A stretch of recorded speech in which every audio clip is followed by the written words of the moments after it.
So somehow this little weird corner of the internet, Board Book Geek, that has gone through more identity crises than I can count, has passed 6,000 subscribers, which is wild.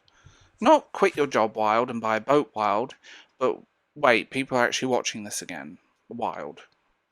And I want to say something before the algorithm changes its mind and buries me under another wave of romantasy recommendation clones. Thank you, really. Because there have been so many times where I've almost deleted this channel, full on hovered over the button, looked at my analytics, looked at my own burnout, looked at the mess of half-finished scripts and projects, and thought, why am I still doing this?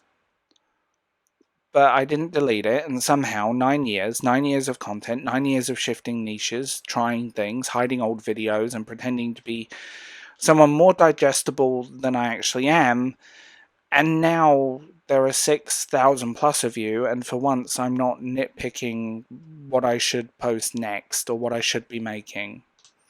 I'm genuinely enjoying this again. It's cathartic.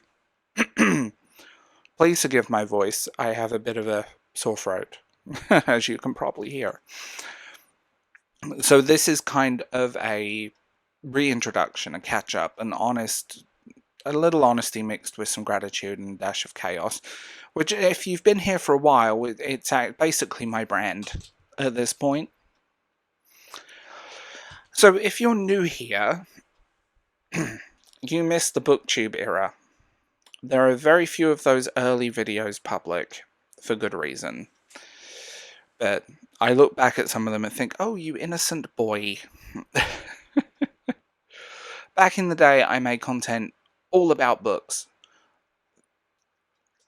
Very of the time BookTube content, and TBRs, hauls, monthly wrap-ups, tags, no one watched them.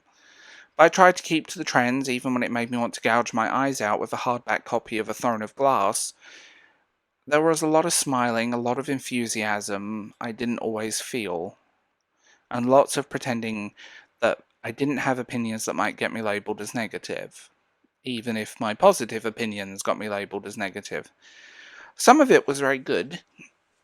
Derby Book Festival videos, I recommend you watch those. Some of it was honest.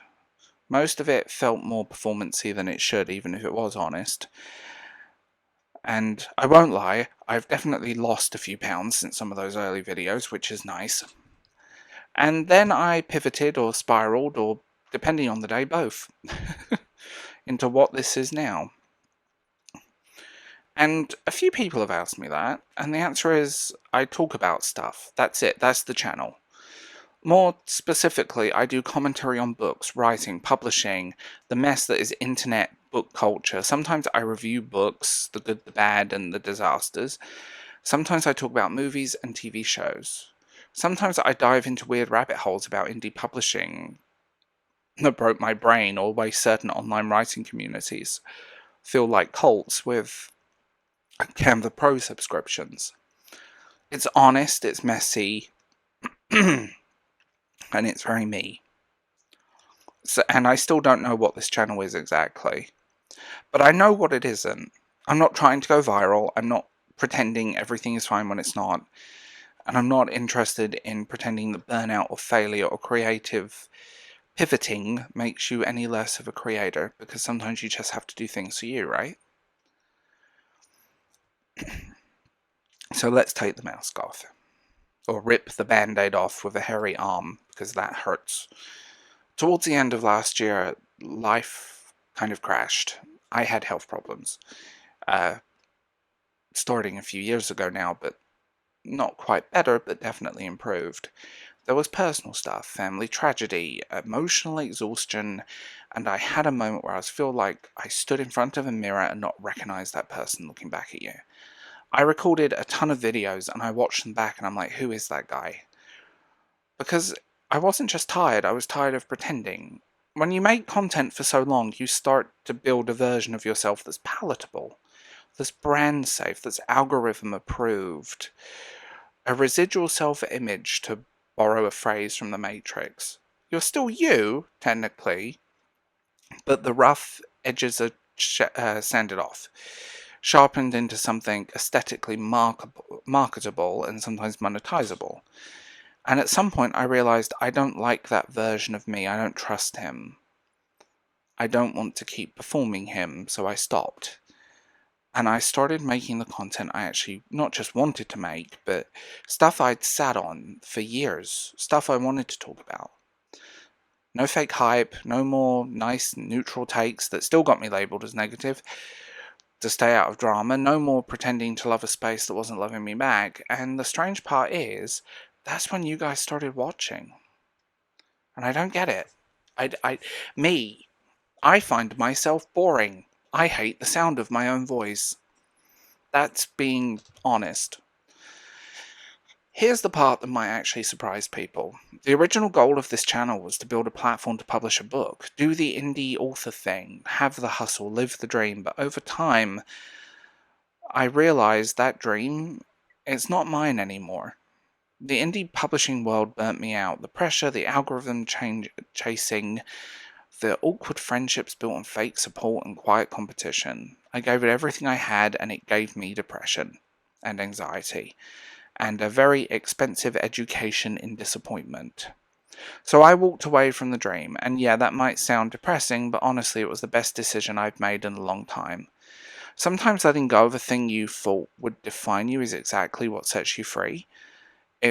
For the first time I could breathe. The weight was gone. And you know what? It's the best decision I ever made. There is no way around that. So these days, I try and keep things relaxed. I tend to write, read it, and I don't show my face much, not because I'm hiding. You know how I look. It's me and my thumbnails, where I airbrush the occasional zit out of my skin. Because editing video takes time I don't have, and energy I'm not wasting. Because sometimes it's easier to just have a microphone in front of you and record than it is to do anything else. And I do everything in Canva. So there's a post on my community tab if you're interested in how I do things. But what I do have is long-form commentaries, audio-first content, deep dives into bookish trends, honest thoughts on writing, burnout, weird essays about creative failure, fatigue, nostalgia, sometimes everything. And if you want more nostalgia, head over to my second channel, Millennial Nostalgia. It's in my link tree. I've also got a podcast, usually recorded at 2 o'clock in the morning, full of usually tired, too much caffeine, and it's real talk. That's available to YouTube members, Patreon, and Substack people. It's called Tidy Whitey's Tuesday. I did not pick the name. I have a Substack, which is basically all the stuff here mixed with some written blogs. And again, the podcast. I have ad-free videos and early access on Patreon and channel memberships as well. Not because I want to become a YouTube millionaire. I mean, don't get me wrong, that would be really nice and fix a few problems in my life right now. But because those platforms let me talk about things that YouTube wouldn't even bother to show you.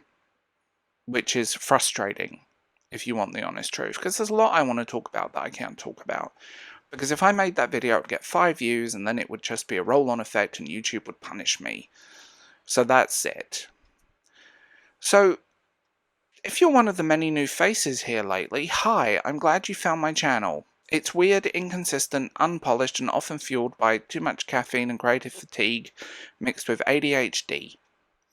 It's also honest, and it's mine, and now apparently it's yours too.